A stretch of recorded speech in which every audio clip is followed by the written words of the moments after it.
What's up, Solari Squad? I have been preaching the Church of Leona Radiant Dawn in Riftbound for quite some time, and I posted a list, just a stock Leona list that I think works really well and gained a lot of traction over on Twitter, and a lot of people have been playing the list and having some decent success. So I figured, you know what, I'll go ahead and make a video and at least explain my thought process between why the certain cards are in this list, explain some things that maybe you could change, especially because my list has not been tuned for Kaisa, and maybe we can adjust that and together find a very good top-of-the-line Leona list. I currently think this is the best way to play her, but we'll see. If anyone else can find something even better, they should absolutely let me know. So let's go ahead and just jump into this list straight away.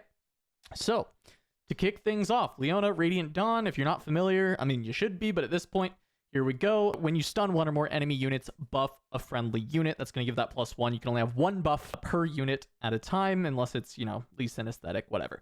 Now, she is Calm and Order, which I think is a pretty strong color combination when it comes to having a lot of different tricks to play with. You've got direct kill spells, you've got buffs, you've got counter spells, right? You've got a lot of different things that you can mess around with. In the reaction step particularly, which I think is a really important thing to look at when we talk about Leona, and you'll see that in the list, there's a lot of spells that are going to be here, a lot of ways to try and cast those and interact with your opponent when they try and conquer something from you.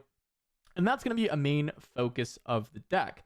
Because Leona does end up playing with the partner champion of Leona Determined, you tend to have this dichotomy of you have good offense because when I attack, stun an enemy unit here, this helps you conquer. But then you also want to defend because the same unit has shield, which is going to give +1 when a defender. So there's like this immediate dichotomy in the champ zone on what you want to do. And I think that this is something you should lean into with Leona is I want to conquer so that I can stun things, get buffs, and deal with your units for free. But then also leverage the fact that I become this very powerful, 6 on defense, right? I got the buff, I got the shield, and try and use that to actually look for good opportunities to hold. One of the major weaknesses that I immediately identified with this hero and with this deck is that card draw was a problem. And so you'll see in our battlefields, we have selected ways to improve that card draw issue. I like to start my game 1 with Monastery of Harana. The reason we do game 1 Monastery is I think that whether you're going first or second, you're not going to lose out on value with this battlefield. And there are very few decks that actually can take advantage of the battlefield outside of yourself. So it's kind of like your one-sided battlefield that you get to play. This is going to give us draw. When we conquer there, we can spend a buff. The buff can be on anyone. It doesn't have to be who we conquer with. And because we're creating so many buffs with Leona, we're going to be able to get value out of this card draw and continue to beef up our hand, and we can create more buffs later with more stuns. Whenever we're going first, so if we lose game 1 or if we lose game 2, I like to pick Grove of the Godwillow. It's a lot easier to try and create control of a battlefield from going first than it is going second. This is true of any deck, but I think it is especially true of Leona. A lot of our strategy will revolve around playing a 1-drop on or a 2-drop on turn 1. And then on turn 2, we'll play our Leona Determined, and we'll hold back everything. Then on our turn 3, if our opponent decides to take a battlefield, we get to send everything in, stun their unit, and we've got a grip full of spells to back it up.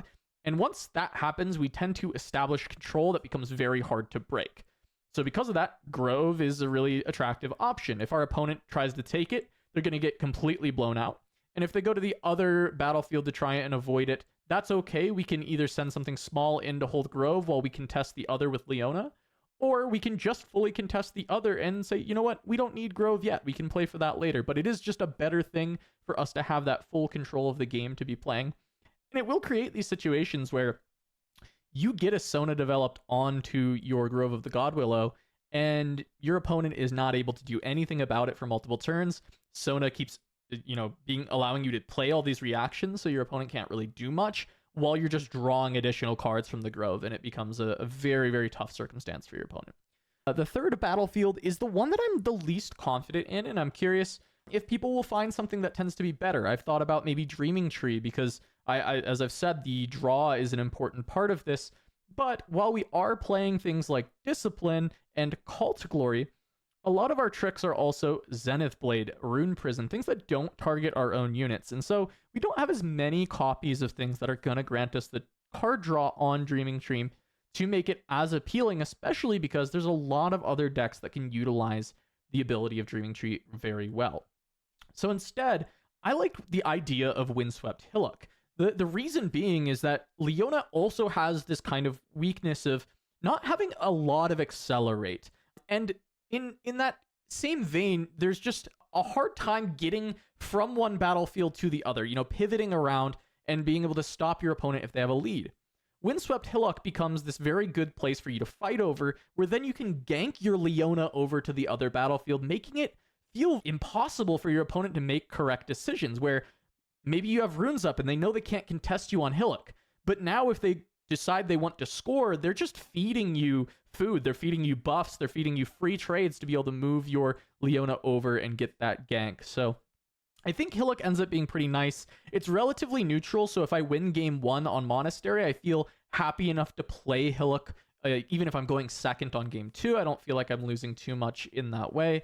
Whereas Grove of the Godwillow, I want to save for when I'm going first. And it feels like a decent battlefield that I'm relatively happy with for now. And I think I found enough wins off of the ganking that it's earned its spot in the deck for the time being. But I think there's some other good options with Dreaming Tree. I think Star Tip Peak could be a consideration to try and get more ramp, more runes going, as this deck is quite rune hungry. From there, I'm sure there's a few other options that could maybe be considered. Something like a Zon Warrens to just filter your hand even more could be an option, but I think that one also helps a lot of decks that we don't want to be giving a hand to. So definitely take a look at the battlefields. Consider if there's anything else that you'd be maybe interested in. I think Obelisk, if you're going second game 2 to play a turn 1 Leona, is also a consideration. So there's quite a bit that we can think about when we're talking about the battlefields. So with that being said, I want to go over the overall core game plan of this deck list, right? I talked about how the ideas were both good on offense by being able to conquer with Leona Determined, and also defense by holding using the same card, Leona Determined, and backing it up with a lot of spells. But the crux of that comes in Sona, Harmonious. She's a 4 energy, 1 power, 4 might unit that says, while I'm at a battlefield, ready for friendly runes at the end of your turn. So this becomes really insane with this split of 20 spells, 20 units that we have in this deck, because you have this point where you get Leona on board. Say on turn 2 you play her, on turn 1 you play a 2-drop, turn 2 you play Leona. Now your opponent has to decide if they can move into a battlefield. If they do, you're able to go send Leona, try and get that conquer, take down their unit. If they try and play spells to counter, you've got spells in hand to play back and you can get control. If they just allow the take to happen, which happens a lot of the time when you're sending Leona plus another attacker in, you get to follow up by jamming Sona onto the battlefield next to your Leona, which then will ready your runes so that you have access to all these spells to hold. So you'll have access to your Defies, your Rune Prisons, your Call of the Glorious Zenith Blade. Shen becomes one of the better options that you even get. So all of these abilities become able to be used by the Sona, and if they decide to develop and ignore you and move to the other side, you may even be able to cast to Find Your Center and just draw and ramp and continue this dominant position over the board. So that's your entire core strategy, is play around Leona Determined in order to take battlefield, stick a Sona, and just create so much immense value that your opponent cannot keep up with the runes that you're generating, as you get to develop another Leona, some 2-drops, a Fiora, Tasty Fey Folk, even playing a Harness Dragon later in the game and then readying runes so that you're even able to defend afterwards. You kind of get this opportunity to keep developing, to keep creating a bigger board while still having runes up for spells. And that's the classic strategy. That, to me, I think is the strongest way to be playing Leona right now. And the question is, are there ways that we can continue to improve this deck list? So I'm going to go ahead and talk about some of these card inclusions and then what maybe other players have been doing and what they think might be the answers. Because as I said at the start of the video, I think our worst matchup is Kaisa, and I genuinely think that we have good answers everywhere else, and I'll kind of explain why. The first thing first is we have these Defies. Accessing green to Defy is insane. You're able to stop opponent green decks like Yi from being able to play their Disciplines, play their On Guards, find ways to improve. You can also, this helps in the Kaisa matchup, of course, dealing with Void Seeker, Ray, etc., all of these different spells. You can cover big things like Primal Fury. You can cover anything that you can really think of that's at that 4 and no more than the 1 power you're able to deal with these defies. From there, the rest of the spell suite is going to be Discipline, because this is just one of the strongest green spells in general, right? We're going to play our disciplines, get the +2, draw a card so it replaces itself. We want to be drawing cards. This deck can be very card hungry. We want to make sure that we're, as much as we can replace those cards, we're doing so. This is just going to be able to help you score on offense and defend on defense. Rune Prison. So this is a pretty good card that we've seen as a tech card in many other decks. However, for Leona, it gets an additional line of text, which is grant +1 to an allied unit, and that's due to the legend ability. And so when you add that line of text to Rune Prison, suddenly at the 2 cost 1 power, 2 energy 1 power, it's a lot higher value. This actually becomes very worth the cost, and it becomes a bread and butter for this deck in order to hold against big units, to conquer against big units, and just to create the most high value trades possible. So we played it 3 copies. Next, we have Facebreaker. This is a card that you can easily tech in and out of the deck. I play it as a single copy. The idea behind this is when you are in a position to try and win on hold, hiding a Facebreaker is a 0 energy costed ability, because you just pay the 1 power that will essentially brick their largest unit that is coming in to conquer against your stack. I think that this becomes a very valuable card because of that. You can keep runes up in order to play things like Defy, play a Rune Prison, play Call the Glory, play, any of these other cards, disciplines. You'll be able to play when they're coming in and still have this extra oomph of flipping the Facebreaker and stunning their biggest threat. They send Master Yi sends a White Flame Protector buffed unit into you. You have no way of matching that might. Maybe you don't have a Rune Prison. Hidden Facebreaker is just going to flip up and stop the day there, which is really great. It's perfect for holding. And in a pinch, it can be used more aggressively with stunning, like a Clockwork Keeper or something, for your bigger unit to push in. Notably, it also will allow you to give a buff, which may or may not matter. But really, I just like it as that one of hidden threat in the deck. Certainly, this can be replaced as an easy cut for something if you want a different style of tech. Up next, I will consider Zhonya's Hourglass kind of a spell. This, to me, though, in this deck is not something you play hidden very frequently. Only in the most dire circumstances would I do so. For the most part, this is a 2-drop if you miss your normal 2-drop, or sometimes it would be in certain matchups like Kaisa. It's better than playing a 2-drop. You want to play the Zhonya's Hourglass into your Leona, and that's all at the start of the game. Up next is Zenith Blade. I think that this is one of the strongest signature spells in the entire game. I was playing 3 copies for a very long time, but I do think that it can clog your hand with the 2 power cost if you have too many of them, and you usually want to draw 1, maybe 2 actually in a single game. Sometimes that second one is actually really sick, but drawing too many at the same time can cause quite a problem. This not only will stun something at a battlefield, it will also give a buff to a unit, and then it will move a friendly unit to that enemy unit's battlefield. This can cause you to be an attacker on your opponent's turn with Leona to stun multiple targets at a location, because she'll also get her when I attack trigger when she goes in there, and create so many buffs because of that. It allows you to score on your opponent's turn, which can create some really interesting breakpoints where you score on your opponent's turn and then hold going into your own turn, which allows you to score that extra point and get ahead of tempo because of that. And it is just a very powerful way to reinforce certain locations, either from something that you were holding both sides or both battlefields, or you have something at base that was not in the battlefield that you can still get over to defend. Just a really flexible card. It's worth the power cost, but of course it is costly, so you have to be careful with when you use this, not to deploy it too early and then find yourself behind on runes. Now, speaking of power costs being kind of heavy in this green deck, a lot of these spells having a single power cost, Zenith Blade with 2, some of our units having these power costs. This is why I like Find Your Center.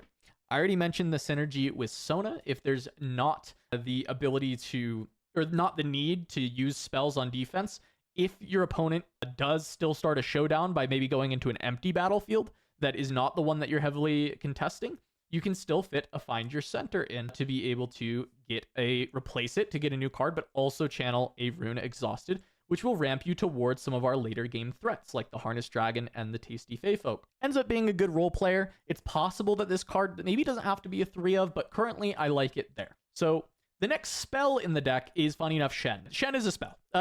This is the way that I like to put it with Shen. Because he is at reaction speed, I just count him as a spell for the purposes of Sona. He's going to come in as something that is going to defend the battlefield that you're trying to hold. He does have some cheeky circumstances where you can play him in response to your opponent going to an empty battlefield if they're playing something weak, like just a 2-drop that's not very strong at all, and they've tapped out of runes for the turn. You can kind of cheat in this Shen and actually steal a battlefield, which is really powerful when you're able to pull that off, but not too often that you actually get to make that play. But this is just adding 5 might to defense, and then also the tank keyword defending your Sona or your Leona when your opponent was trying to push something in just to trade off with one of your engine pieces. Shen gets to just say, no thank you, I'm going to actually eat all that damage instead. And I think that makes Shen such a valuable piece for this deck. Next up, maybe the best card in the deck, and maybe one of the best cards in the game, is Call to Glory. At face value, as a 3-cost +3, this is pretty mediocre. However, with Sona, you're able to essentially guarantee that you've got the runes for it, and then also maybe something like a Defy on the same turn, which is quite powerful, right? You give yourself +3, you defy their pump, and then you've won the combat. But what really makes this good is the additional line of text. As you play this, you may spend a buff as an additional cost. If you do, ignore the spell's cost.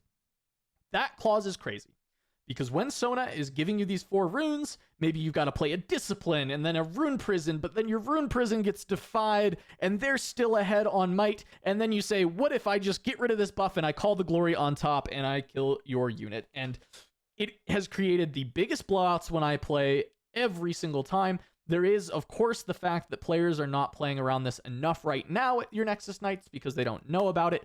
But even when I'm watching all of the Chinese professional events, players are getting blown out by Call to Glory left and right, even when they're trying to play around it, because there is only so much you can do when your opponent is tapped out and you have to progress your game plan. This card becomes very difficult to play around efficiently. So, Call to Glory, this will always be 3 copies. Every Leona deck I make starts with 3 copies of Call to Glory. The buff condition is not hard to fulfill when you are playing with Radiant Dawn. So, that's the spells, the spell suite, why I like those, each of those spells, and I think that they belong in the deck. Let's go ahead and talk about units. Very quickly, let's talk about the 2-drops. I have a single copy of Stalwart Poro. I have 3 Daring Poro, 3 Clockwork Keeper, and a single copy of Zhonya's Hourglass in the main to give me 8 2-drops effectively. I think 8 is an important number as far as making sure that you find 2-drops on turn 1 most of the time.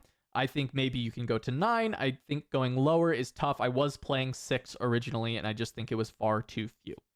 The reason for Daring Poro over Stalwart, because I think many people would ask this question, is I find that on defense, I'm very strong because of Leona's shield. I maybe have a Sona, and I have a lot of spells to back it up. Conquering, sometimes it's hard to hit the might thresholds you need to actually take it, even through a stun. And the important distinction of that is when you're conquering with the stun, if your opponent's able to get above your might threshold, they still hold and you bounce back. And they're able to score points, and you kind of don't get much out of it except for a buff. So you need to ensure that you are pushing over the might of whatever they're holding with. And I find that the +1 on a Daring Poro helps you get there against a lot of circumstances, especially against something like Master Yi, who is going to have things like maybe a Kiana +2 because it's on defense. You send Leona and a Daring Poro, Leona stuns, gives herself the +1, she's at 5, Daring Poro's at 3, that is 8. You are now covered for On Guard and Discipline, whereas Stalwart Poro or any other 2 that would not be beefed up to 3 by Assault is not going to be able to get over that 8 might breakpoint. And I found that the 8 might breakpoint came up enough when I was testing that I felt that the Daring Poro was an important inclusion over something like the Stalwart Poro. When I was adding additional 2-drops, I felt that Stalwart Poro was an easy one to include as a 1 of, because it would still garner some value when you have it defending at any given point during the game because you like to hold. So I think it still makes sense as a secondary option. Now, you may wonder maybe why Clockwork Keeper, because this is just a 2. It's just worse than Stalwart Poro at defending and everything. I also felt that 2-drops in this deck needed to do something towards the end of the game as much as they possibly can, right? I mean, the Poros aren't going to do that much towards the end, but because this deck struggles with card draw quite a bit, I don't want to lose the game because I brick draw a 2-drop towards the end. And something like Clockwork Keeper allows me to cycle it. I can play it out and pay the power cost to draw an additional card that potentially draws me towards a spell that I need to win the game or a bigger unit that I need to win the game. And I think it's really important that your 2-drops are not just complete bricks later on. I used to play Soaring Scout in the slot to try and help me ramp up more, but when you draw Soaring Scout in the late game, you just get very, very sad. Next on the units, we'll talk about the turn 2 plays, or the 4-drops. Leona should be your turn 2 play in essentially every game. There are very few hand states, board states, whatever, that my turn 2 with 4 runes available, am I not going to play Leona? I think that almost every single game you should be playing her on 2, and then looking for the Conquer on 3. This is just your bread and butter. You must keep her alive. Your deck starts to fall apart when you don't have a Leona determined on board. So if you haven't drawn a second one, you need to try and ensure that you can protect her. This is the main crux of why Kaisa is a problem, because when you play her on 2, Kaisa can Falling Star her and kill her, and a lot of your game plan goes out the window. The other potential drops would be Sona and Fiora. There is potential that if your hand is full of really strong spells, that on your second turn, if you played a 2-drop on turn 1, you can Conquer and then play Sona in that location, ready your runes, and have those runes available to try and hold. I think this is one of the circumstances that you can consider playing Sona instead of developing your Leona on turn 2, especially if it's a Godwillow's Grove where you feel extremely confident that your opponent will not be able to take it from your Sona and 2-drop. I would only do it in the case that you are supremely confident that that will be the case. Next up is the Singleton Fiora. I like this for the Kaisa matchup, the ability to get Deflect on her, but also I think it's nice to have some amount of units with either ganking or accelerate in the deck, and I think that having ganking on Fiora when you give her a buff, which is generally quite easy to do, is pretty nice to have that flexibility on the points, and it's just kind of more density of these mid-game plays when you are refreshing your runes for Sona, but you don't have enough runes to play something as big as a Tasty Feyfolk. Up next, of course, is going to be that Feyfolk. Feyfolk is one of our few accelerate options that we have, but on top of that, this deck can be kind of rune heavy, right? The Zenith Blades, all these units with the 1 power cost, a lot of the spells with the 1 power cost, wanting to draw cards with Clockwork Keeper. And so being able to get those additional runes, and even more importantly, draw a card, replace itself when it dies, gives you a lot of value for Feyfolk. So I really like it. I think that I often will accelerate Feyfolk, but sometimes if I already have control with Sona, I can just drop this in the back for 7, and then pass the turn, get my 4 runes back, and then I still have this Feyfolk that is going to generate me value later. Maybe I trade it into something, I draw a card, and it draws me the card I need to continue on from there. Feyfolk is a pretty big all-star for this deck, and I think it is something that's quite core. Now, we get to the top end. We're playing Find Your Center, Tasty Feyfolk. What if we don't have to deramp that much during the game, and we're able to have this excess of runes? Yes, you can play a bunch of spells, you can kind of hand dump a bunch of 2-drops, but you want to have some big plays because cards are so valuable. We're oftentimes running kind of low on cards in Leona unless we have full control of the game. So I introduce Harness Dragon. I think that this has a lot of very good matchups into blue because it's able to kill Mundo. It's able to kill a Thousand-Tailed Watcher after it's come down and, done its dirty work. It's able to kill some big units like Darius in a lot of different decks. And then against Master Yi, you can kill Deadbloom Predator. You can move White Flame Protector that's trying to hold a point. Any big unit trying to hold a point.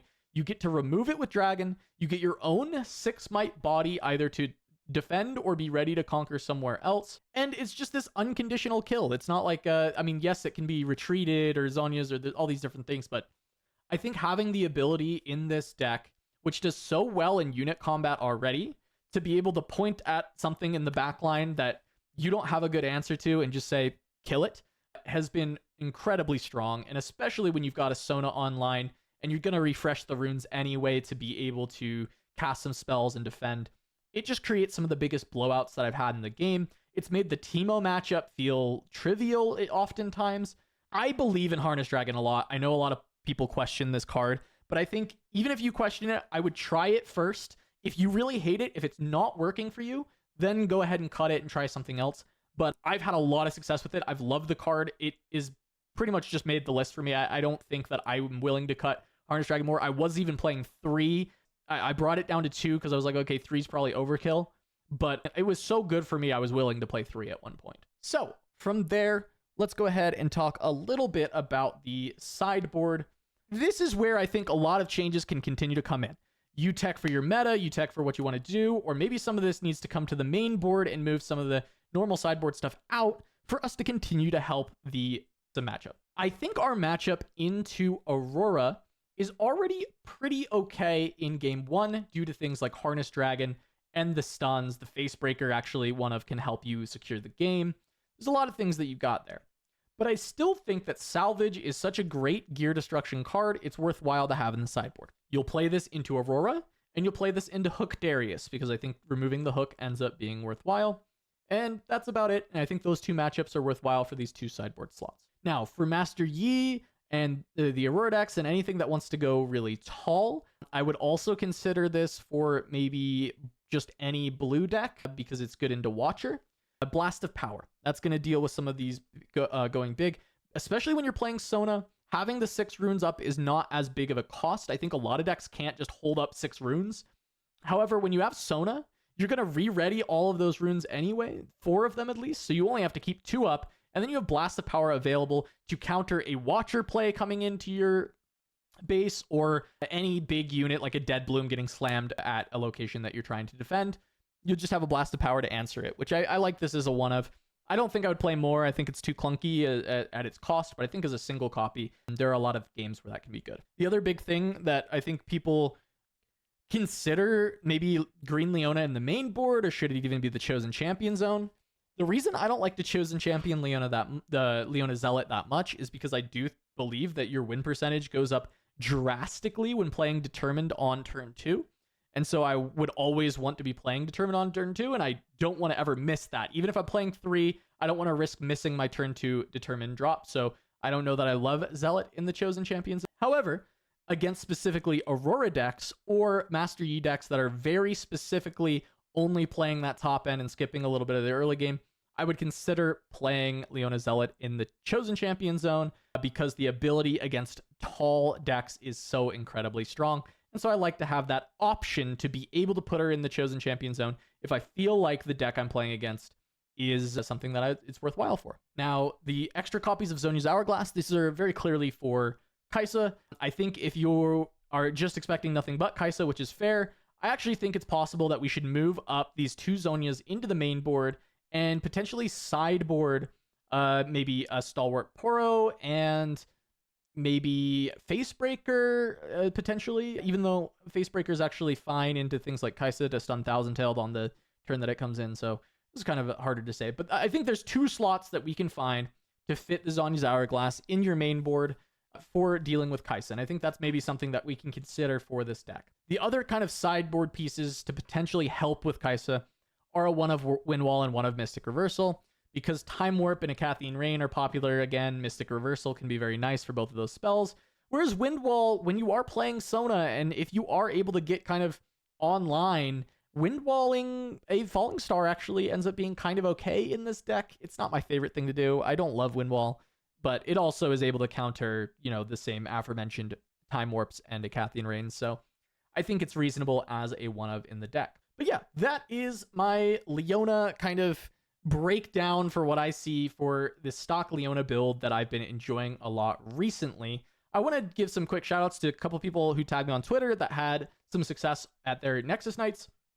Christian M went 5-0 at his Nexus Night today using a very similar list to mine. Let me pop that open a little bit. He's made some adjustments where he took 1 dragon out of main, added another Fiora, another Zenith Blade, cut a Shen to put a Shield Bearer in, and he liked the Stalwart Poros over playing around the Daring Poros.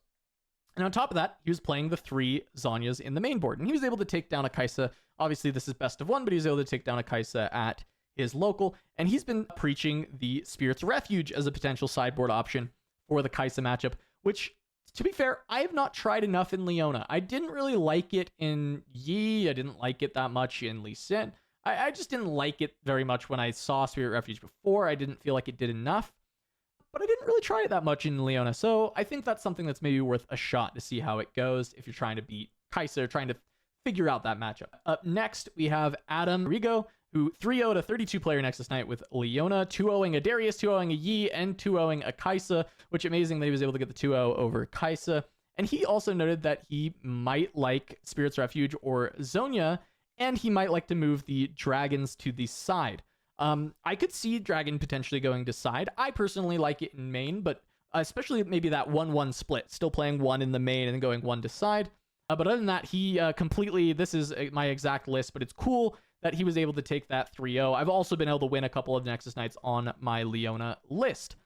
But that's about it. That's going to do it on this kind of Leona. It's not, I wouldn't exactly call it a deck tech, but at least a deck profile of what I've been brewing on Leona. If you enjoyed this video, please let me know in the comments down below if there are other decks that you'd like me to kind of, I guess, casually explain, or if you'd like to see gameplay videos. This channel is mostly going to be my unedited, unfiltered thoughts.